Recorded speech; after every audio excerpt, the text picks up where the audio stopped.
Akkam jirtanii wayyaadhaa nageenya keessan rakkamu isin jedha. Badee jira xinnoo kana dhiifama godha. Hopefully sagaleen kiyya dhagahama jedhee abdii qaba. Commentii ilaala. Duraan dursee warroota namoota hedduu addunyaa kanarraa kanaaf bilbilaa jirtan, ka bilbilaa turtan, especially haga atiin harbaadha seeneen irratti dhufe. Asii akkasumas immoo hanguma hadhaallee Australia irraa, Europe irraa, biyya Middle East, Afrikaa irraallee biyyoota adda addaa Afrikaa keessaa biyya sadii keessaa naa bilbiltanii hedduu galatoomaa abdii eebbaa keessaniif hedduu galatoomaa keessattuu aayyoleen I think du'aa warra kanaatiin deemaa jirra yeroo kana keessatti mootummaadhaan sirnaa wal lolaa jirra. Sirna empire naftanyaa ka waggaa dhibbaa oliitiin gaara dhiibaa jirra. So ofii keenya godhuu hin dandeenyu. Dalagaa rabbiitu keessa jira jechuudha. Gargaarsa keessanii du'aa keessanii hedduu galatoomaa isin jedha.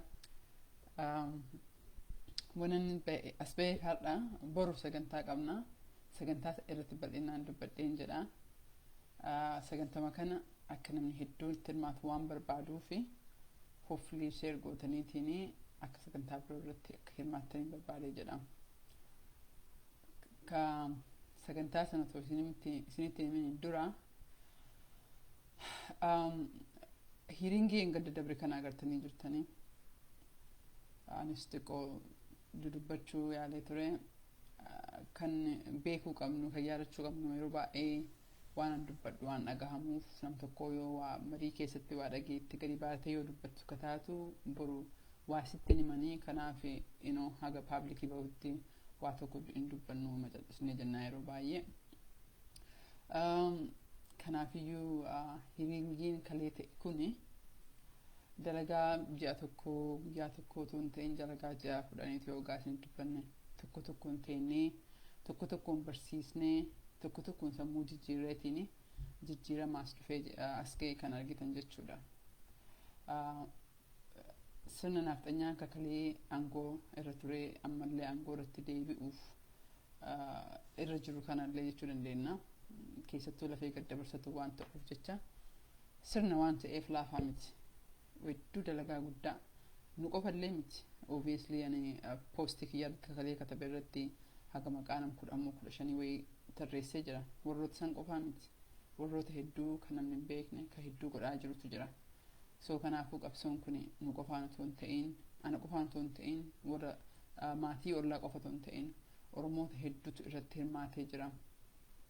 Kanaafiyyuu akkasitti naa beeka.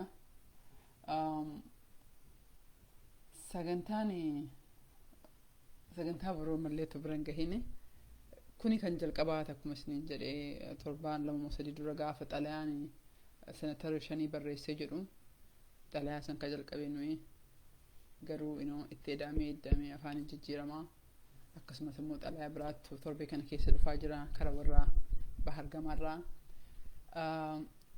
kara harbaa kana aljaziiraa irratti illee dhufne jennaa hedduutu dhufaa jira bal'inaan isinitti himneen jedha garuu ammaa fidhaamsi kiyya boru sa'aatii 2 daqiiqaa karaa 45 irratti 2 sa'a daqiiqaa 2 irratti miidiyaa karaa furiitiin dhufna.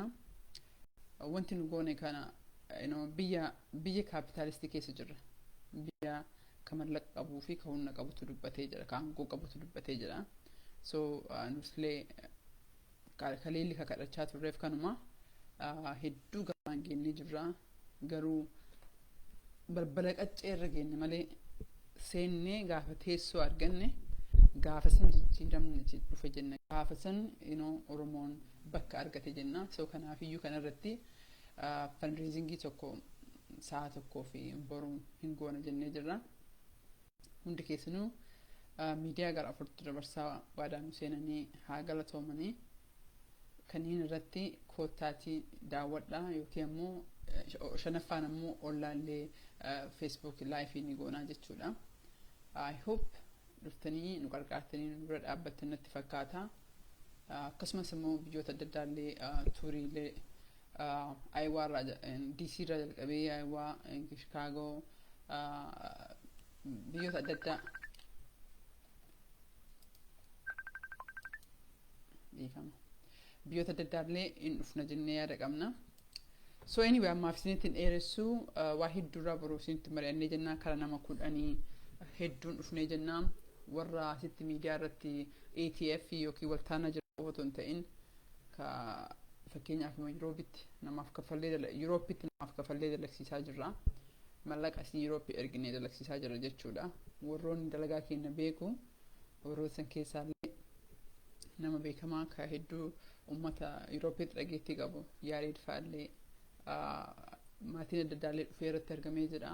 Because yeroo baay'ee dubbachuudha dalagaan keenya dubbatu jennee waan dubbatti yeroo baay'ee dhufannuu fi warroonni quba qabu warroonni akkamitti akka yaalaa jiru beekan kunillee dhufanii yeroo gabaabaaf dubbatanii affeerree jirra. So nama baay'eetu irratti dhufee jira. Kanaafiyyuu itti hirmaadha. Boru sa'aatii DC East Coastidhaan isinitti himaa jira 2:45 irratti kara sa'a Jarmanitti kara sa'a 9 natti fakkaate irratti itti hirmaadha isin jedha. Hanganaaf naggalatoomaa viidiyoo kana naa sheer godha maatii keessanitti naaf himaa jedha ulfaadhaa isin jedha.